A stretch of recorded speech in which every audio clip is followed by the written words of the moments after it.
오늘은 본문 말씀 시편 121편을 통하여 내겐 주님이 전부다라는 제목을 갖고 하나님 말씀을 함께 나누도록 하겠습니다. 요즘 세간에 유행하는 말 중에 벼락거지라는 게 있어요. 나름 앞만 보고 열심히 살았는데 그만 부동산에 투자를 안 해가지고 어느 날 갑자기 그냥 상대적으로 가난하게 됐어요. 이런 분위기에서 사람들이 FOMO 증후군이라는 것에 시달리고 있습니다.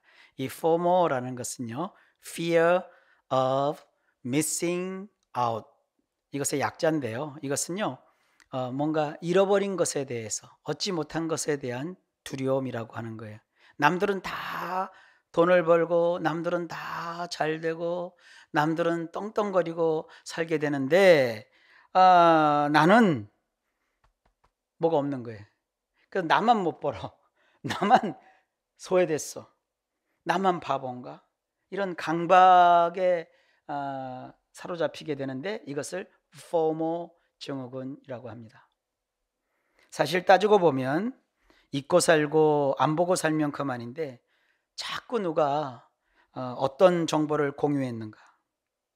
아무개는 요즘 어떤 취미 생활을 하고 있나? 그 몰라도 되는 거거든요, 사실. 잘 나가는 사람은 도대체 누구를 이 시간에 만났고 또 무엇을 입는지 무엇을 먹는지 그게 막 궁금해지는 거예요. 그래서 스마트폰을 손에서 놓지 못합니다. 심지어 잠잘 때도 옆에다 두고 자요. 그러면서 사실 인간이 행복해지거나 만족감을 누리는 것이 아니고요, 자꾸 포모족이 돼요. 가슴을 치는 거죠. 세상에 심지어 살고 싶은 마음도 자꾸 달아나는 거예요. 내가 이렇게 해서 뭐하나? 남들은 저렇게 잘하는데. 근데 이것이 옛날 사람들도 다 가지고 있었던 거예요. 그들은 뭐 포모 증후군 이런 얘기는 안 했어도요, 옛날 분들도 그러잖아요. 뭐 뛰는 놈 위에 나는 놈이 있다 그랬잖아요. 그러니까 이 세상이 다 그런 거예요. 그러려니 하고 살아야 되는데 우린 그걸 못하고 자꾸 조바심이 생기고 안달이 생겨요. 전에는 정보를 그렇게 널리 사람들이 공유하지 않았잖아요. 지금은 인터넷과 스마트폰 또 이런 것을 통해 가지고 뭐 너무 정보가 많은 거예요. 정보가 많고 또 소셜 네트워크라고 하는 뭐 여러 가지 매체를 통해 갖고 그냥 알지 않아도 되는 거, 아니 알지 않으면 더 행복한 거, 알지 않고 살아도 불편하지 않는데 그걸 자꾸 보고 듣고 자꾸 느끼고 하니까 더 사람이 괴롭고 힘들어지는 거예요.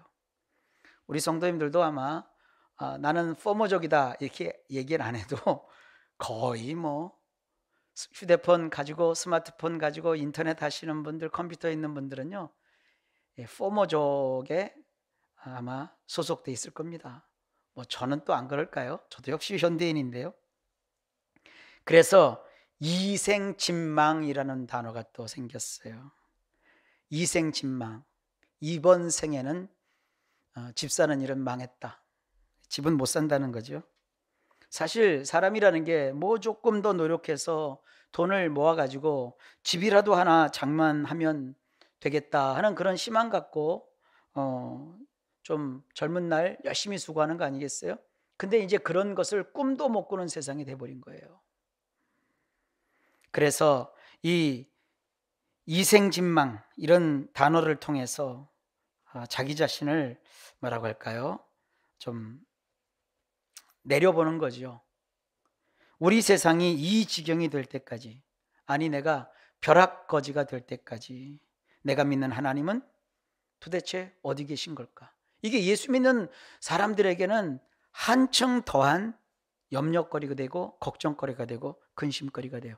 아예 하나님을 모르는 이런 세상 사람들은요, 이런 거 갖고 걱정 안 하는데 우리는 모든 것이 하나님의 주권에 달렸는데 왜 나는 이렇게 벼락거지라 되었을까? 더 힘든 거예요. 하나님은 과연 글쎄 여러분과 저를 위해서 무엇을 하고 계실까요?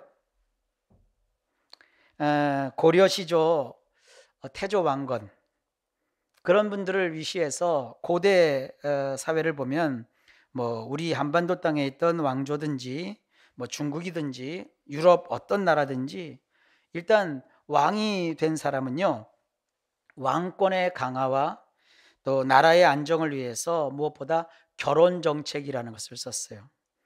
그래서 태조 왕건 같은 경우는요, 뭐 29번이나 결혼을 했다고 하지 않습니까? 그렇게 결혼해서 주변의 호족들과 동맹을 맺어가지고 고려라는 나라를 튼튼히 세웠다. 뭐 그런 내용 우리가 다 알고 있지 않아요? 저는 오늘 조금 엉뚱한 발상을 좀 해봤어요. 나는 벼락거지 라면서 마음을 쓸어내고 가슴을 치기보다는 차라리 나를 부하게 하고 능하게 하고 나를 진정으로 행복하게 해줄 짝을 만나 결혼하라고 권면하고 싶습니다. 뭔 자다가 봉창 두드리는 소리냐라고 여기실 수 있겠습니다. 그렇지만 제가 성경 구절을 하나 소개하겠습니다. 고린도후서 11장 2절입니다. 내가 하나님의 열심으로 너희를 위하여 열심을 내노니 내가 너희를 정결한 처녀로 한 남편인 그리스도께 드리려고 중매함이로다 그랬어요.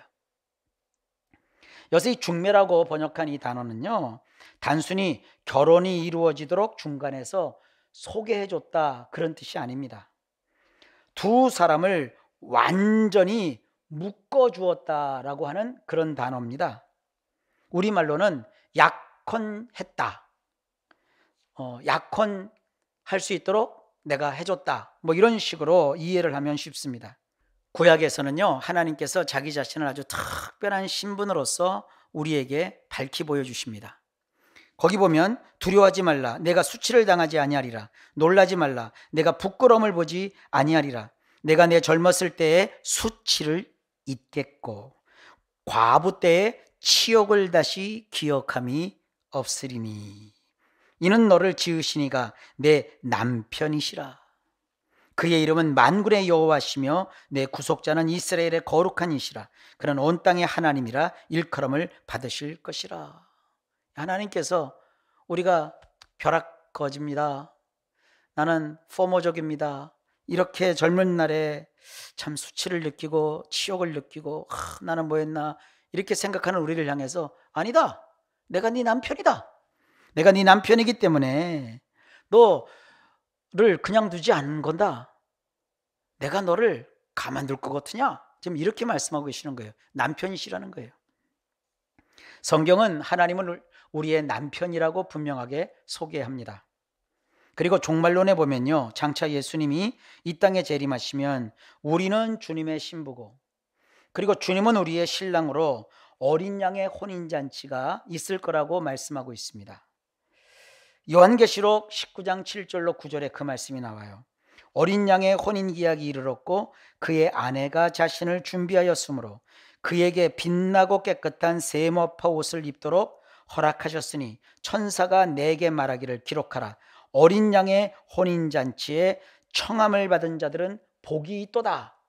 이 어린 양의 혼인잔치에 청함을 받은 사람은 오늘 현실에서 예수 그리스도를 믿어서 거듭난 우리와 같은 그리스도인을 가리키는 거예요. 우리는 주님과 장차 어린 양의 혼인잔치에서 결혼하게 될 신부라는 얘기예요. 그러니까 우리가 예수를 믿는다는 것은요, 신랑이신 예수님과 결혼하기로 서로 약속한 사이로서 결혼식 날짜까지 신부로서 준비하는 신부 단장을 하는 것이 우리가 사는 인생길이라는 거예요. 세상 사람들은 이걸 모르잖아요. 그러니까 그들은 뭐 신부 단장이고 뭐고 할 게 없어요. 그냥 돈 많으면 그게 부자고 엄청나게 부자다 하는 그 소리 들으면 그들은 그게 그냥 좋고 좋은 거예요. 남들 못 갖는 거 갖고 남들 타지 못하는 거 타고 다니고 또 남들 하지 않는 그런 취미생활하고 남들 살아보지 못한 그런 집에서 살면 그들은 그것이 만족스러운 거예요. 근데 우리는 그게 아니거든요. 있는 것을 떠나가지고 주님에게로 가는 거예요. 유대인들의 결혼 풍습을 보면 신부가 살 집을 준비하는 게 아니라 신랑이 신부와 함께 살 집을 준비하는 거예요. 그래서 약혼 기간이 필수는 1년이고 길게는 2년이 되는 거예요. 우리 예수님은 지금 신부된 우리와 함께 살기 위해서 정말 상상할 수도 없는 엄청난 곳에서 우리와 함께 살 처소를 준비하고 있다고 성경이 누누이 이야기하고 있습니다. 그러니까 우리가 사는 이 세상은요, 나그네로서 잠시 지나는 거예요. 잠시 지나는 이때에 좀 제가 막말로 뭐 벼락 꺼지면 어떻고, 또 반대로 벼락 부자면 어떻겠어요. 그리고 또 그냥 평범한 사람으로서 그냥 살면 어떻겠어요. 일평생 그저 우리는 주님을 믿는 사람으로 살다가 주님 부르시면 오라 그러시면 아멘 주여 할렐루야 어서 오십시오 오 주님을 환영합니다 하고 주님께 가면 그만이에요. 예수님은 누구십니까? 예수님은 하늘과 땅의 모든 권세를 가지신 분입니다. 다윗이 이런 고백을 했거든요. 여호와여 위대하심과 권능과 영광과 승리와 위엄이 다 주께 속하였사오니 천지에 있는 것이 다 주의 것이로소이다. 여호와여 주권도 주께 속하였사오니 주는 높으사 만물의 머리심이니이다. 부와 귀가 주께로 말미암고 또 주는 만물의 주제가 되사 손에 권세와 능력이 있사오니 모든 사람을 크게 하심과 강하게 하심이 주의 손에 있나이다. 우리와 약혼한 예수님은 그런 분이십니다. 문제는 그런 분과 결혼할 내가 당장 눈앞에 펼쳐져 있는 현실만 보고 스스로 실족하며 나는 벼락거지라고 이렇게 스스로를 낮춰 얘기하고 생각하면 그게 말이 되겠습니까? 세상을 보고 놀라거나 세상 일에 마음 졸이거나 헷갈려하지 마십시오. 잠언에 이르기를요, 마음의 즐거움은 양약이라도 심령의 근심은 뼈를 마르게 하느니라 그랬어요. 자꾸 이런 것으로 걱정하고 근심하면요, 여러분 뼈가 말라요. 무서운 일이 벌어지는 거예요. 병에 걸려요. 심약해져요. 스트레스에 시달려요. 인생 참 허무하다. 이러한 허무주의에 빠져요. 그러나 예수님이 말씀하셨습니다. 누가복음 12장 15절입니다. 삼가 모든 탐심을 물리쳐라. 사람의 생명이 그 소유에 넉넉한 데 있지 아니하니라. 성경을 보며 또 이 세상을 견주어 보면 이 시대를 사는 현대인과 아주 똑같이 닮은 부자한 사람이 등장해요. 그 사람은 자기가 하는 일에 그야말로 소출이 풍성했습니다. 이 소출이 풍성했다 그랬을 때 여기서 이 소출이 풍성했다는 이 단어는요, 헬라어 원문으로 보면요, 유포레오라는 단어인데요, 이것은 적정선이죠. 적정선을 훨씬 뛰어넘어서 거둬들이는 엄청난 수확량을 가리키는 단어예요. 그야말로 한 번 농사에 초대박이 난 거예요. 우리식으로 말하면 뭐 1억 하던 아파트가 자고 일어났더니 갑자기 10억이 된 거예요. 10,000원짜리 주식을 하나 사놨는데 느닷없이 그것이 100,000원짜리 주식이 돼버린 거예요. 자, 그 사람이 그 순간 뭐라고 했을까요? 심중에 생각하여 이르되 겉으로 드러내서 얘기하지 않고 속으로 초하면서 궁리를 했습니다. 내가 곡식 쌓아둘 곳이 없으니 어찌할까. 그리고 말합니다. 내가 이렇게 하리라. 내 곡간을 헐고 더 크게 짓자. 그리고 내가 번 그 모든 곡식과 물건을 거기다 쌓아두면 되겠다. 안전하게. 어쩜 이렇게도 엄청난 돈을 거머쥔 우리 현대인과 똑같은 말을 그가 하고 있습니까? 우리는 이러한 고민을 현대인의 입장에서 참 행복한 고민이다 이렇게 말할 수 있어요. 수입이 기대 이상으로 넘치니 그것을 보관할 곡간이 부족하여 크게 짓고 그 안에다가 곡식은 물론이고 온갖 재물을 가득 쌓아두겠다고 부자가 얘기했어요. 우리도 그랬으면 얼마나 좋겠냐, 그런 바람 가져보잖아요. 그리고 더 나가서 부자는요, 자기 영혼까지 챙길 줄 아는 사람이에요. 뭐라고 얘기하느냐면, 내가 내 영혼에게 이르되 영혼아, 여러 해 쓸 물건을 많이 쌓아두었으니 자 이제 평안히 쉬고 먹고 마시고 즐거워하자. 어쩌면 이것이 현재 우리가 바라는 행복 뭐 그런 것이 아닐까 싶기도 합니다. 여러분도 그렇게 그런 것을 행복이라고 여기며 혹시 살고 계시지는 않습니까? 하지만 우리 주님은 좀 전에 분명히 말씀하셨거든요. 사람의 생명이 그 소유에 넉넉한 데 있지 아니하니라. 그런데 부자는 반대예요.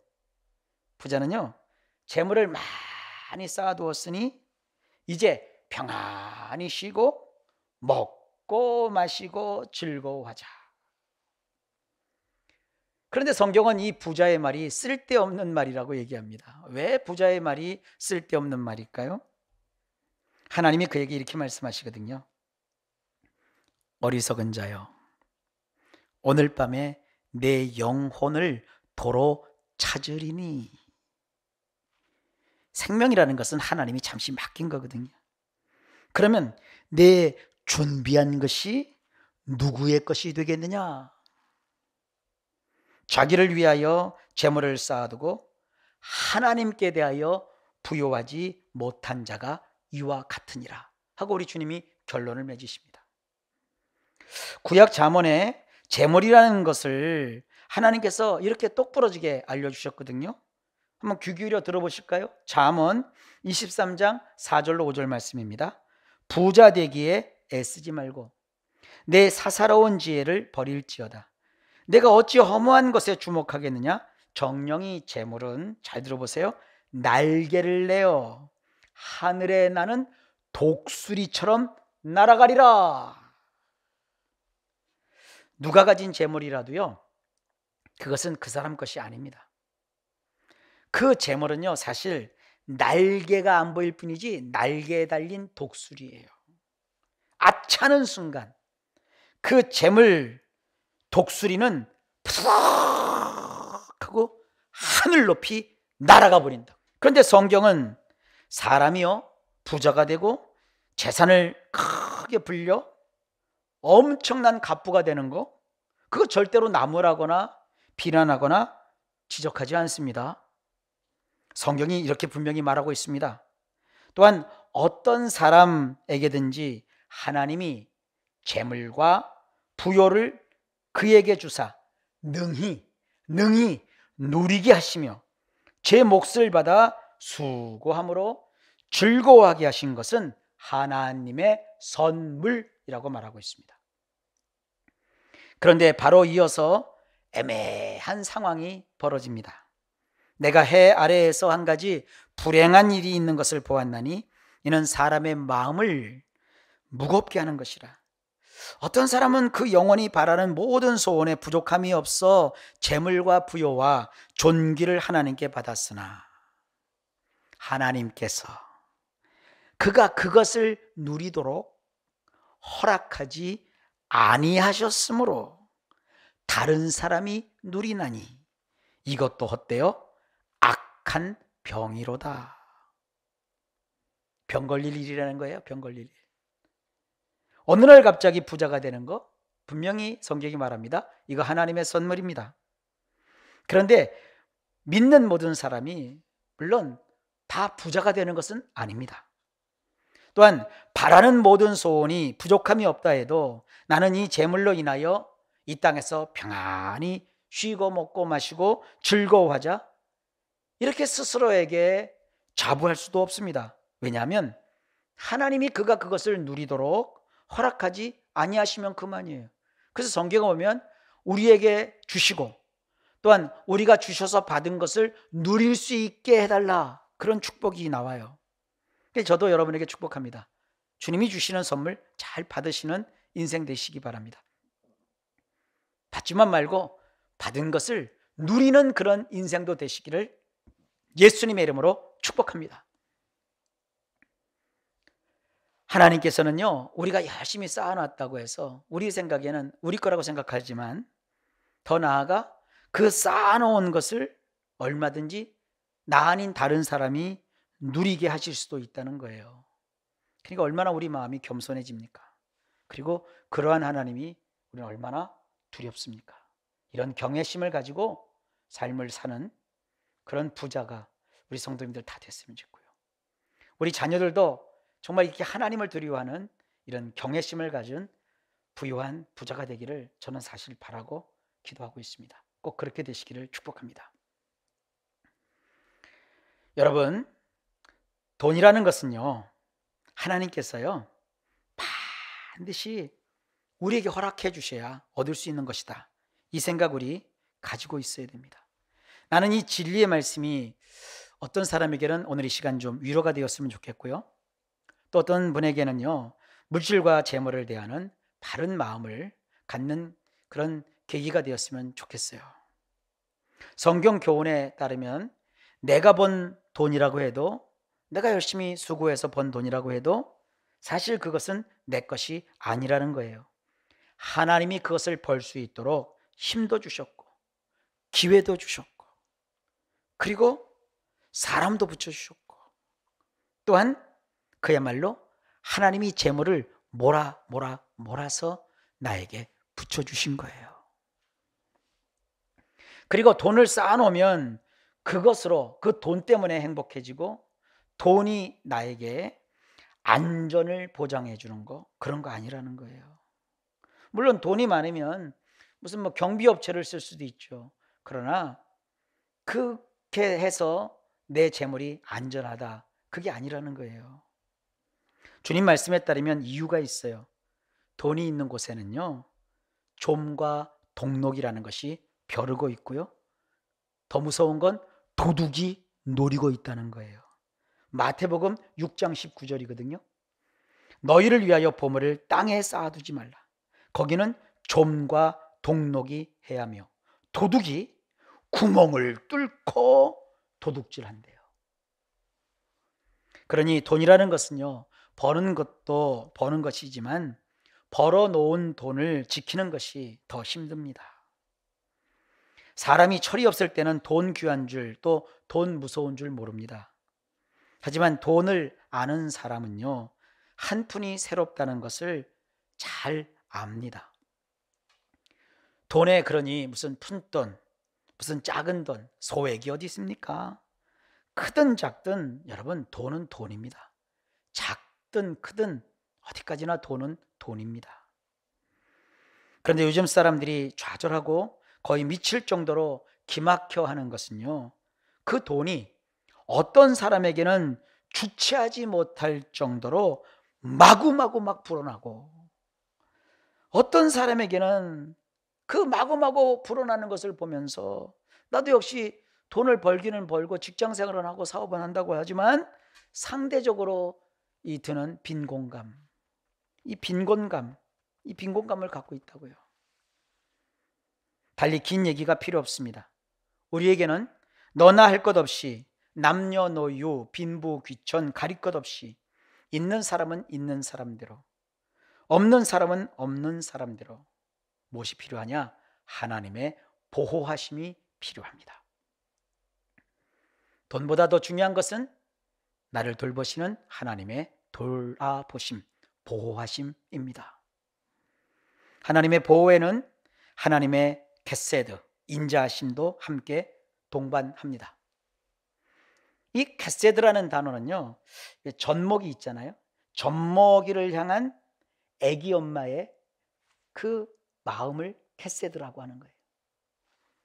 그리고 내가 낳은 자식, 내가 낳은 그 사랑하는 자식에게 무엇이든지 다 해주고 싶어하는 그러한 아버지의 심정, 그것을 게세드라고 하는 거예요. 우리 인간도 느낄 수 있는 그런 게세드를 하나님께서 우리 예수 믿는 모든 분을 향하여 가지고 계시다는 것이 성경이 가르치는 명백한 진리의 교훈입니다. 하나님의 보호하심에는 이러한 게세드가 있어요. 아빠이신 하나님은요 엄마 아빠가 아기에게 하듯 나의 이 모습을 있는 그대로, 이 모습 그대로를 받아주십니다.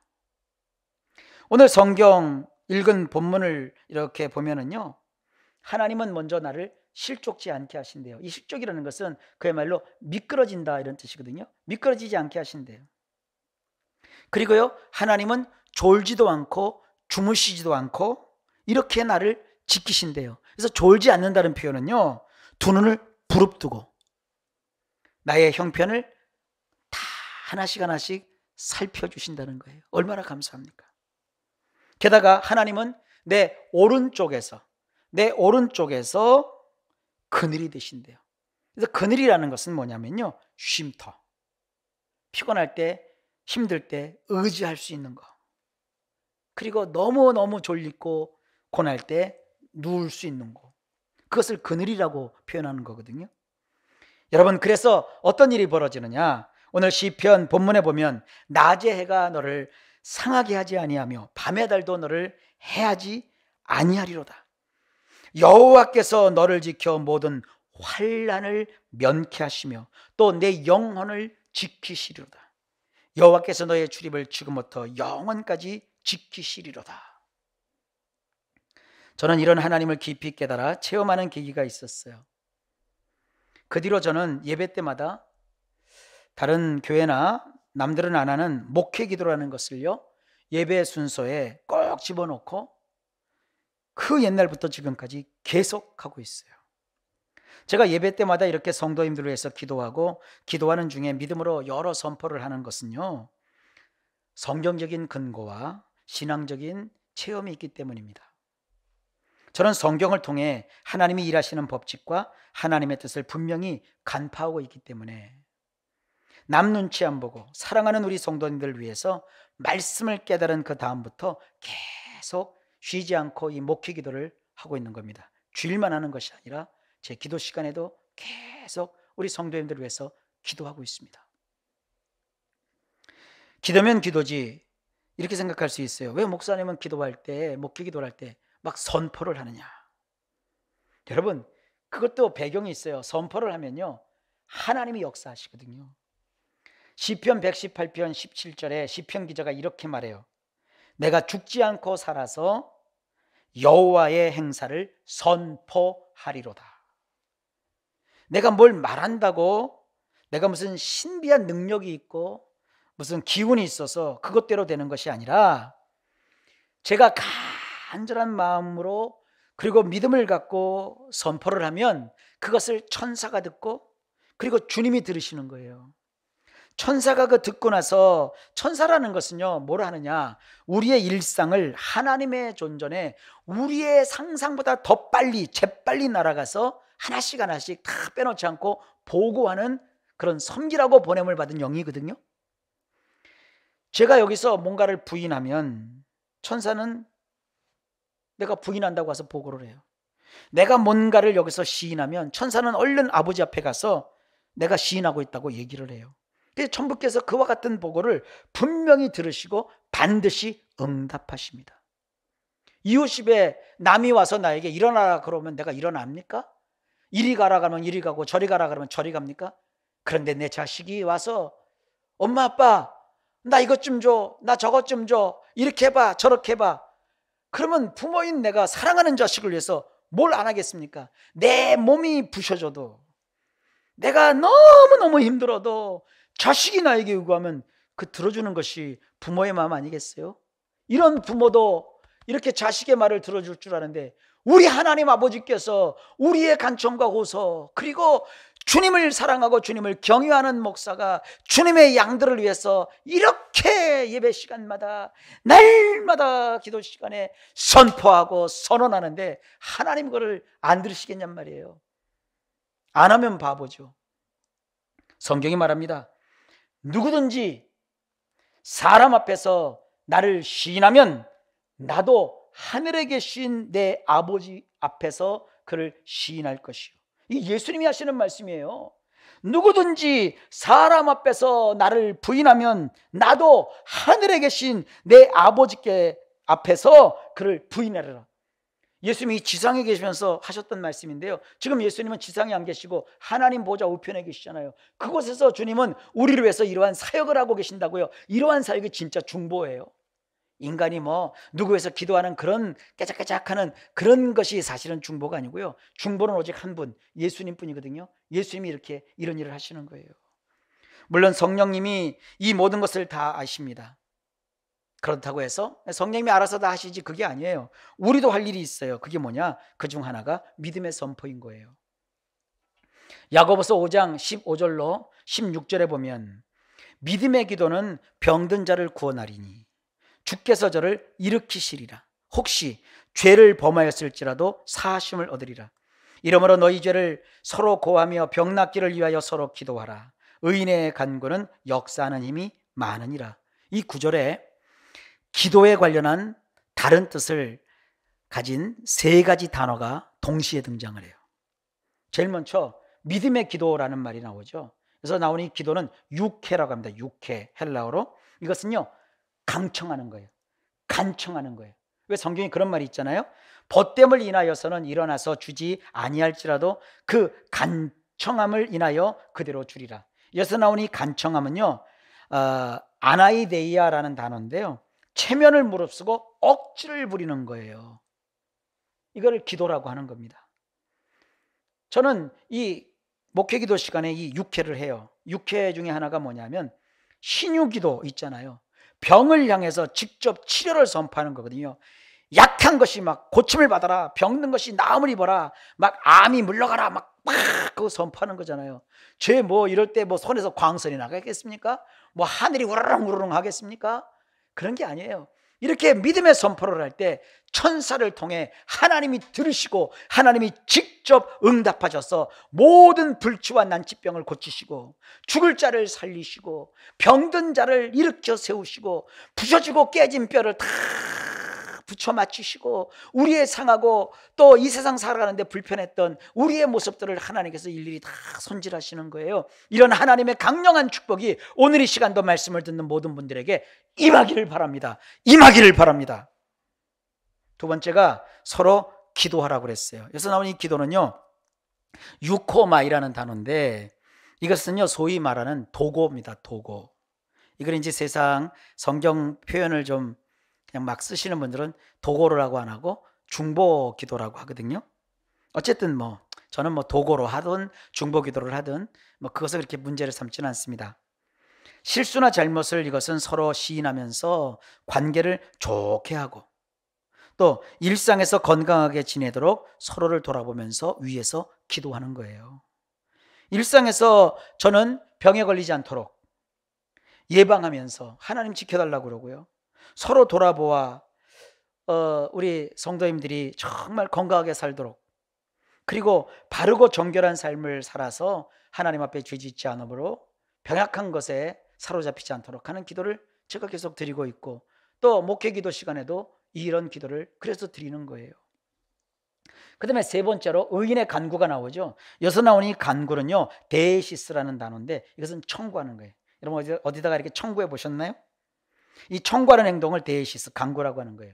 돈이나 어떤 형통함, 사업, 자녀, 지식, 학교, 세상, 뭐 명예, 어떤 법적으로 해결해야 될 법적인 합의, 뭐 재판 이런 등등 우리 인생에 필요한 것을 하나님 앞에 청구하는 거예요. 그래서 의인의 간구라고 그랬잖아요. 그래서 의인은 별게 아니에요. 예수 그리스도를 믿고 거듭난 그리스도인, 바로 우리 자신이 바로 하나님 보실 때 의인이에요. 우리는 스스로 생각할 때 불의한 죄인이지만 그야말로 하나님의 시선에서 보면 우리는 예수님 안에 있기 때문에 하나님은 우리를 직접 보는 게 아니라 예수님을 거쳐서 보시거든요. 그래서 예수님 안에 있어서 우리는 의인이 되는 거예요. 저뿐만 아니라 함께 예배하는 우리 모든 성도님들 모두가 다 그리스도인 된 자들은 하나님 앞에 의인입니다. 그래서 우리가 뭔가를 하나님께 청구하는 거예요.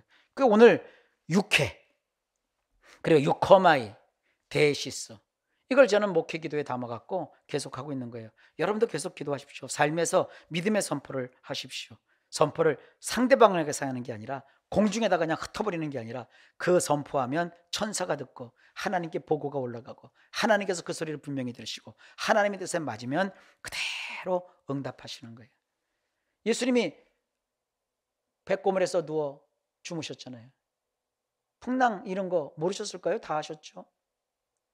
그런데 그냥 주님이 이제 풍랑이 일었네, 일어서셔서 주님 알아서 다 잔잔케 하셨나요? 제자들이 깨웠잖아요. 그런 심정으로 우리 성도님들 일상에서 마음 놓지 마시고 주님 앞에 구할 것을 구하면서 선포하십시오. 그리고 유코마이, 자잘한 기도 제목들 놓고 또 나만 위해서 기도하지 마시고 우리 교회를 위해서도 기도하시고 또 저를 위해서도 기도해 주시고 TWM 사역을 위해서도 기도하시고 우리 교회 사랑하는 우리 또 생일 당하셨는데 우리 김자락 장로님 또 뭐 신중근 장로님 석건 이렇게 위해서 기도해 주시고 또 우리 사랑하는 이 목사님 또 제가 사랑하는 우리 정 목사님 뭐 여러 우리 사역자들 있잖아요. 또 우리 아이빅 모든 멤버들 우리 뭐 제가 집사님들 이름 언급하기 시작하면 권사님들 이름 언급하기 시작하면 이 설교 시간을 못하지만 하여간 모든 성도님들 한 분 한 분 날 그리운 여러분들 위해서 여러분들이 서로 생각날 때마다 기도해 주는 그런 유코마이가 필요하고요. 그 다음에 데이시스 일상에 필요한 거 주저하지 마시고 청구하세요. 하나님께서 결제하시면 되는 거예요. 기도는 우리가 하지만 응답은 하나님의 몫입니다. 그야말로 기도에 응답하실 때 양자역학적으로 하세요. 이 양자역학이 뭐냐면요, 뭐든지 물체는요 최소 단위가 원자잖아요. 원자 속에는 핵이 들어있거든요. 그 핵 주변으로 이렇게 빙글빙글 도는 여러 개의 전자가 있는데 그 전자의 움직임을 과학적으로 수학적으로 파악하고 계산해서 삶의 또 과학적인 어떤 이론의 또 실질적인 어떤 실물, 그러니까 과학의 결과물에 적용을 하는 거예요. 이런 현대 과학 이론을 양자역학이라고 해요. 근데 이 양자역학을 이렇게 보면은요, 전자를 가지고 어떤 지점을 이게 직선으로 쐈어요. 어떤 지점을 직선으로 쫙 쐈는데 쐈으니까 그대로 가야 되잖아요. 근데 양자역학적으로 보면 직선으로 가는 게 아니라 그 작고 작은 미세한 전자가 직선으로 가는 게 아니라 거기에 파동이라는 것이 작용을 해요. 이게 흐름이 있어요. 그 작용을 해서 예상과는 전혀 다른 결과를 낳아요. 이쪽으로 쐈으면 그쪽으로 가야 되는데 이쪽이 아니라 저쪽으로 가고 저쪽으로 가고 어디로 튈 줄을 모르는 거예요. 뭐 그 정도로 그냥 하겠습니다. 우리 기도와 믿음의 선포에 성령님이 하시는 역할이 바로 양자역학적이에요. 우리가 전혀 예상치 못한 정말 놀랍고 기적 같고 좋은 일이 일어나요. 내가 기도한다고 되나? 우리가 생각할 땐 기도하면 이렇게 되고 이렇게 하고 직선 방향으로 나가야 되는데 일단 기도하면 역사는 하나님이 양자역학적으로 이루시는 거예요. 오늘 양자역학이 궁금하면 한번 찾아보세요. 인터넷에서요. 로마서 8장 26절에 기록합니다. 이와 같이 성령도 우리의 연약함을 도우시나니 우리가 마땅히 빌 바를 알지 못하나 오직 성령이 말할 수 없는 탄식으로 우리를 위하여 친히 간구하시느니라. 여기서 나오는 간구는 또 다른 단어예요. 휴페렌투카노라는 단어인데요, 이 휴페렌투카노라는 것은요 그야말로 중간 역할을 한다. 성령님이 우리처럼 무릎 꿇고 기도하는 것이 아니라 성령님이 우리와 예수님 사이에서 중간 역할을 하신다는 거예요.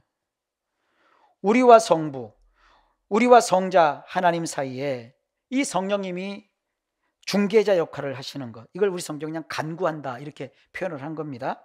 우리는 그러므로 성령님을 믿고 의지하면서 믿음으로 서로를 위해서 축복하고 또 위해서 기도하면, 나는 직선을 구했는데 하나님은 여러 가지 직선으로, 다른 모양의 직선으로 응답하실 수 있습니다. 양자역학이 실험하는 거 보면요, 이렇게 종이에다가요, 이렇게 어떤 면에다가 이게 이렇게 길이로 세로로 이렇게 구멍을 이렇게 내놨어요.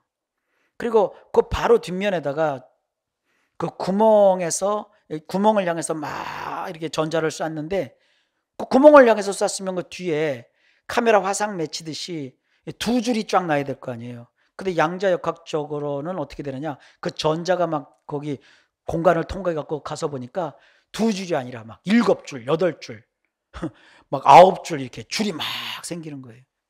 이걸 솔직히 아인슈타인 같은 그 놀라운 천재 과학자도요, 그 양자역학이 처음 나왔을 때 이해를 못했어요. 그래서 과학자들을 모아놓고 막 뭐 싸우기까지는 했겠어요. 논쟁까지 벌인 그런 유명한 사건도 있어요. 여러분, 기도가 그런 거예요. 나는 직선으로 구했는데 하나님은 여러 개의 직선으로 응답할 수 있고요, 때로는 직선이 아니라 세모, 네모, 원으로 응답하실 수 있어요. 이런 양자역학을 지금 과학자들이 상대성 이론을 발견한 아인슈타인도 이해하지 못하는 이런 양자역학을 현대 과학자들이 수학적으로 다 계산을 해서 과학에 있어서 다양한 그런 발명을 하고 또 적용하라는데 응용하고 있어요. 예배 때마다 제가 선언하는 목회적 선언, 그리고 양자역학적으로 여러분의 삶에서 갖가지 모습으로 그에 따라 하나님이 이루실 그런 놀라운 모습, 이러한 것들이 온전히 합치면 엄청난 축복이 되는 거예요. 고린도서 4장 18절입니다. 우리가 주목하는 것은 보이는 것이 아니요 보이지 않는 것이니 보이는 것은 잠깐이요 보이지 않는 것은 영원함이라 그랬어요. 여러분 눈앞에 보이는 것은 잠깐이에요. 어떤 사람이 땅값이 올라가고 집값이 올라가고 엄청나게 돈을 벌고 그냥 눈에 보이는 거잖아요. 그 잠깐이에요. 보이지 않는 세계를 바라보는 우리에게는 이 보이지 않는 것이 영원한 거예요. 제가 다시 가로엽니다. 보이는 것을 그래서 무시하면 안 되는 거예요. 아이 그거 아무것도 아니야. 부자 되는 거 아무것도 아니야. 돈 많이 번 거 그거 아무것도 아니야. 깔보고 그러는 거 아닙니다. 원리를 알라는 거예요. 그것이 다가 아니라는 거예요. 우리에게는 보이지 않는 영원한 것이 이미 주어져 있다는 거예요. 예수님 안에서. 벼락거지가 속출하는 지금 이 나라 이 세상에서 나는 그 무엇보다 하나님이 우리 성도님들에게 보이는 것은 잠깐이요 보이지 않는 것은 영원하다는 하나님이 마련해 놓은 우리 성도님들을 위해 준비해 놓으신 놀라운 영적인 축복과 하늘의 상급을 보는 눈, 들을 귀를 주시기를 바랍니다. 주님이 이 땅에 오셔서 직접 보여줬고 들려줬어도 당시 사람들 대다수는 그것을 볼 수 없었습니다. 듣지 못했습니다. 싫어서 안 보고 싫어서 안 들은 것이 아니라 아예 그것을 볼 수 있는 눈이 없었고 들을 수 있는 귀가 없었습니다. 제가 백날 이런저런 말을 하는 것보다 우리 성도님들 각자에게 하나님께서 여러분이 기도하고 찬송하는 가운데 성령님으로 말미암아 하나님에게 속한 신령한 일들과 만물보다 크신 예수님 안에 담겨있는 이 돈보다 귀하고 재물보다 복되고 그 비싼 아파트보다 소중한 진정한 축복을 내가 지금 받고 있다는 것을, 내가 받고 있는 그 축복을 보고 또 들을 수 있게 하시기를 바랍니다. 특히 무엇보다 성경을 통해서, 이 성경을 통해서 우리 성도님들이 발견하기를 바랍니다. 말씀을 듣다가 그것을 보기를 바랍니다. 성경은 그냥 우리 눈으로 보면 글자밖에 안 보여요. 하지만 하나님이 밝혀주시는 성령님의 그 눈으로 보면 무한한 우주보다 더 큰 하나님을 만납니다. 그리고 그 하나님이 나와 함께 하신다는 것을 확실히 믿을 수 있습니다. 여러분, 세상 가치관에 흔들리지 마십시오. 없으면 없는 대로, 있으면 있는 대로 하나님이 다 감당하며 살 수 있게 하십니다. 주님 한 분으로 위로받고 주님으로 힘을 얻기 바랍니다. 지금 당장은 까짓것 벼락거지면 어떤가? 우리는 이미 하늘나라를 가진 진정한 부자인데 세상에 살면서 그냥 좀 부족함을 느끼며 사는 것뿐이지, 이렇게 생각하며 사실 수는 없습니까? 하지만 우리 자랑스러운 주님이 이렇게 말씀하십니다. 시편 113편 5절로 9절입니다. 여호와 우리 하나님과 같으신 이가 누구리요?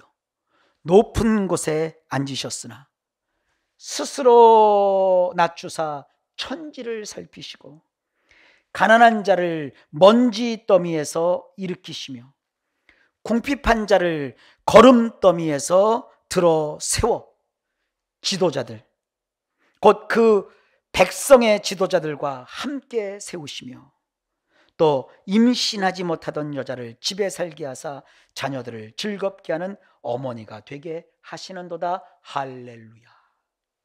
여러분, 하나님만 바라십시오. 우리 인생 하나님이 역사하시는 것은 양자역학적으로 역사하십니다. 아무도 모릅니다. 오늘의 내가 내일의 내가 아닙니다. 오늘 실패했다고 내일까지 실패하지 않습니다. 오늘 불행하다고 내일도 불행하리라는 보장이 없습니다. 주님에게 희망이 있습니다. 주님이 아십니다. 주님이 하십니다. 주님이 돌보십니다. 주님이 역사하십니다. 주님은 전지전능하십니다. 무소부재하십니다. 무슨 일이든지 경영치 못하실 일이 없으십니다. 그 주님이 나와 함께 하시고, 그 주님이 나를 사랑하시고, 그 주님이 나의 후원자가 되시고, 그 주님이 나를 이끄십니다. 이러한 주님, 이 주님의 이름으로 일주일 내내 승리하시기를 바랍니다. 하나님이 여러분을 사랑하십니다. 기도합니다.